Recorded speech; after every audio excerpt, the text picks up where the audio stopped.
Halo semuanya, kami dari kelompok 9 hari ini akan mempresentasikan tentang sistem antrian pasien. Anggota kelompok kami terdiri dari saya, Lukas Eki Kristianto, Saya Hana Humaira. Saya Dr. Fikul Alfa Giovanno. Dan saya Stephen Abdulkadir. Baik, sistem antrian pasien. Untuk permasalahan sendiri, yang pertama terdapat permasalahan pada informasi, yang dimana banyak ketidakjelasan informasi mengenai dokter, mengenai jadwal, dan mengenai nomor antrian. Kemudian ada kenyamanan, yang dimana pelayan cenderung tidak mendapatkan pelayanan sesuai ekspektasi mereka. Selanjutnya mengenai waktu, yang dimana ketidaksesuaian jadwal dengan yang telah ditentukan. Kemudian masalah aksesibilitas, karena pasien yang masih kebingungan dengan alur untuk melakukan pelayanan. Jadi itu permasalahan ini penting gak sih? Jadi jawabannya adalah penting karena kemudahan akses informasi bagi pasien merupakan hal yang sangat penting. Terlebih lagi kenyamanan pasien juga menjadikan komponen utama dalam kesejahteraan pasien. Nah, sebenarnya apa sih permasalahannya sampai ini tuh nggak bisa diselesaikan dengan cepat? Jadi yang pertama, permasalahan itu yaitu solusi tanpa eksekusi. Banyak banget ide-ide yang udah tersampaikan oleh orang-orang, tapi mereka tuh sampai di titik belum bisa eksekusi ide-ide mereka tersebut. Terus yang kedua, itu adalah kesulitan dari berbagai pihak. Salah satu contohnya adalah dari pihak rumah sakit atau kliniknya itu sendiri. Karena untuk mendapatkan perizinan itu bakalan sangat susah. Makanya bisa jadi itu menjadi salah satu permasalahan kenapa ide-ide ini tidak bisa terlaksanakan. This is our solution. Our solution adalah Mediconnect. Nah, apa sih Mediconnect itu? Mediconnect adalah platform berbasis aplikasi yang bergerak di bidang kesehatan. Aplikasi ini kita buat untuk kemudahan pasien dalam pendaftaran diri ke klinik serta kejelasan alur mulai dari lokasi, jadwal berobat, dan yang lain-lain. Selain bermanfaat untuk pasien, nah aplikasi ini juga bermanfaat untuk staf klinik, dokter maupun lain-lainnya untuk menggugah data pasien sehingga informasi tentang data-data yang dipunyai pasien tentang riwayat pesakit dan obat-obatan yang digunakan oleh pasien. Jadi ada terupload datanya di aplikasi kami. Next, di sini ada prototipe aplikasi dan ada 3 page utama yang saya tampilkan. Di sini ada homepage, di sini ada explore, dan juga detail dokter. Langsung aja kita masuk ke demo aplikasinya. Di sini ada logo nama aplikasi kita yang bernama Mediconnect.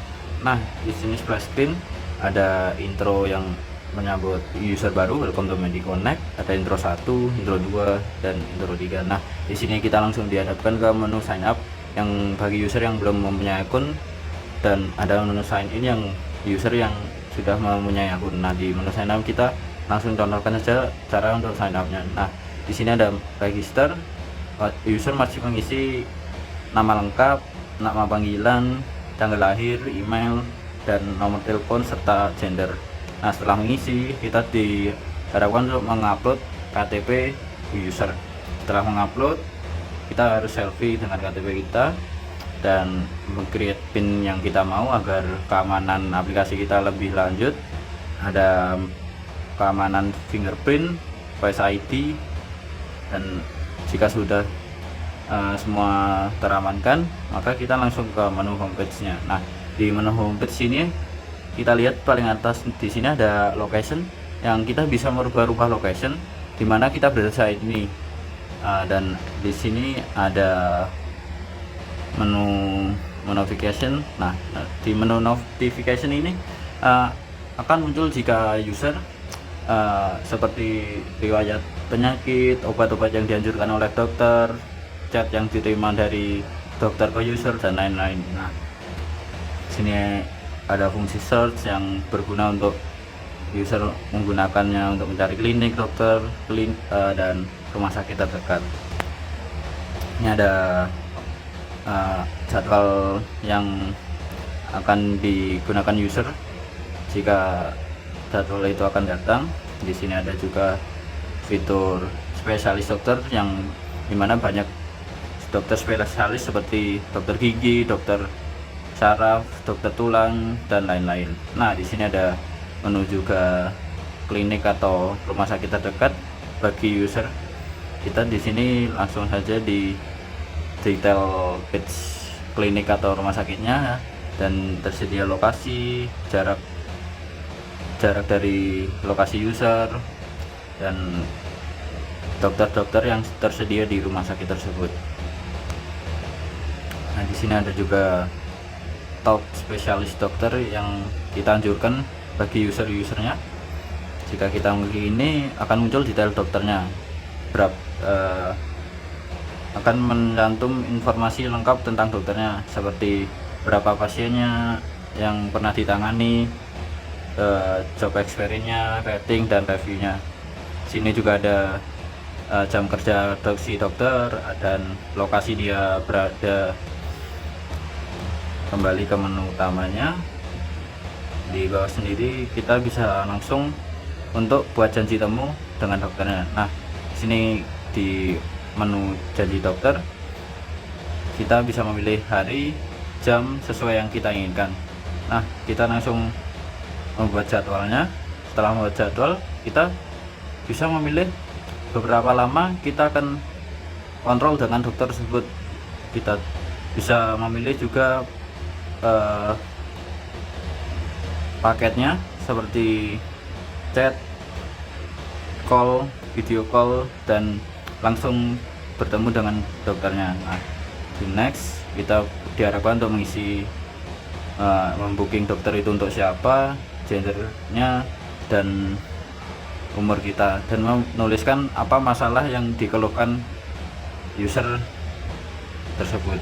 Di next kita dihadapkan oleh payment method, dan disediakan banyak opsi seperti Google Pay, Apple Pay, PayPal, dan juga debit card. Setelah kita menambahkan menu pembayaran, kita langsung dihadapkan ke resepsinya yang menguatkan hari, paket apa yang diambil, durasinya, dan lain-lain. Nah, setelah kita bayar, payment successful, kita langsung dihadapkan ke homepage. Di sini di bawah navbar ada fungsi explore yang berfungsi untuk mencari klinik-klinik yang terdekat dari user. Kita bisa diarahkan seperti Google Maps untuk mendireksi user agar sampai ke klinik terdekat tersebut. Ini juga ada fungsi chat dokter, ada fungsi video call juga, dan lain-lain. Nah, di profil ini kita banyak diharapkan. Nah, di menu profil ini kita sangat banyak sekali fungsinya. Di sini ada My Ticket, Payment, Profile, Notification, Security. Di My Ticket kita bisa menjadwal ulang janji temu kita dengan dokter atau meng-cancel jika user terkendala di hari tersebut. Nah, di Payment kita juga sudah tahu sendiri. Dan di notifikasi, di security kita bisa menonaktifkan atau mengaktifkan fungsi dari Face ID, biometrik, dan lain-lain. Nah, di logout kita logout jika kita melupakan password yang kita masukkan, maka kita bisa reset passwordnya, memilih via SMS atau via email, masukkan OTP kode yang admin berikan kepada user lewat SMS ataupun email. Kita verify. Setelah kita verify, kita ditujukan ke create new password kita. Setelah loading screen berhasil, maka kita langsung ke homepage nya. Nah, sekian dari saya. Mungkin penjelasan dari fitur-fiturnya baru segitu. Maaf jika ada kesalahan kata. Terima kasih. Selanjutnya, aktor-aktor yang terlibat di dalam kegiatan ini. Yang pertama ada pasien itu sendiri, karena target utama kita yaitu pasien itu juga. Kedua adalah dokter, mereka adalah orang yang bermanfaat untuk pasien hingga dapat konsultasi dan menentukan penyakit pasien itu apa sebenarnya. Terus ada petugas administrasi, mereka ini berfungsi agar untuk pasien dapat meregistrasikan diri mereka di klinik tersebut. ada petugas keamanan untuk menjaga kekondusifan lingkungan klinik, dan juga ada petugas kebersihan untuk memastikan kebersihan lingkungan dari klinik itu dapat terjaga dan memberikan kenyamanan bagi pasien. Di sini selanjutnya ada events konvensional. Yang pertama, pasien tiba di klinik. Yang kedua, saat pasien mau memasuki klinik, petugas keamanan memberikan informasi terkait poli yang akan dikunjungi oleh pasien. Yang ketiga, sebelum bertemu dengan dokter, pasien harus mendaftar atau mengisi formulir administrasi. Yang keempat, setelah pasien melakukan pendaftaran dan memilih poli yang akan dikunjungi, pasien akan mendapatkan nomor antrian. Selanjutnya, pasien perlu menunggu giliran untuk bertemu dengan dokter. Nah, waktu antrian itu tergantung banyaknya antrian dan keadaan dalam klinik. Habis itu, setelah pasien sebelumnya keluar, petugas kebersihan akan membersihkan ruang dokter tersebut. Lalu, dokter akan melakukan pemeriksaan fisik dan memberikan konsultasi medis yang dibutuhkan oleh pasien. Setelah dokter memeriksa kondisi fisik dan memberikan konsultasi medis kepada pasien, dokter akan memberikan resep obat. Lalu pasien itu akan memberikan resep obat tersebut ke resepsionis. Habis itu pasien perlu menunggu beberapa menit untuk namanya dipanggil untuk mengambil obat tersebut. Lalu pasien pulang dari klinik. Berikutnya, alur untuk melakukan registrasi via aplikasi. Sebelumnya perlu diketahui pada bagian hitam ini merupakan proses dari aplikasi. Pada saat kita membuka aplikasi, kita akan berada di homepage. Kemudian selanjutnya kita akan memilih rumah sakit yang diinginkan atau rumah sakit yang terdekat. Setelah memilih rumah sakit, kita akan melakukan proses registrasi. Selanjutnya kita akan memilih departemen layanan seperti poli umum atau poli anak atau poli lainnya yang diinginkan. Setelah memilih departemen layanan, kita akan memilih dokter, di mana dokter ini kita bisa memilih dokter yang diinginkan atau dokter yang tersedia pada hari itu. Setelah memilih dokter, kita akan diatur untuk mengunjungi rumah sakit, yaitu mengunjungi bagian administrasi. Selanjutnya, setelah dari administrasi, kita akan registrasi ulang. Setelah melakukan registrasi ulang, kita akan melakukan pemeriksaan fisik atau konsultasi dari dokter. Setelah melakukan pemeriksaan fisik dan konsultasi dengan dokter, kita akan mendapatkan data mengenai diagnosa penyakit dan data-data lainnya. Setelah itu, data dari setelah konsultasi tersebut akan dimasukkan ke dalam aplikasi. Kemudian setelah dari konsultasi tersebut, kita akan mengambil obat. Setelah mengambil obat, kita akan melakukan proses pembayaran. Oke, kita sekarang sudah di tahap akhir, yaitu tahap conclusion atau kesimpulan. Nah, di sini kesimpulannya adalah banyak banget permasalahan yang memang dirasakan oleh pasien dan juga dirasakan oleh staf klinik.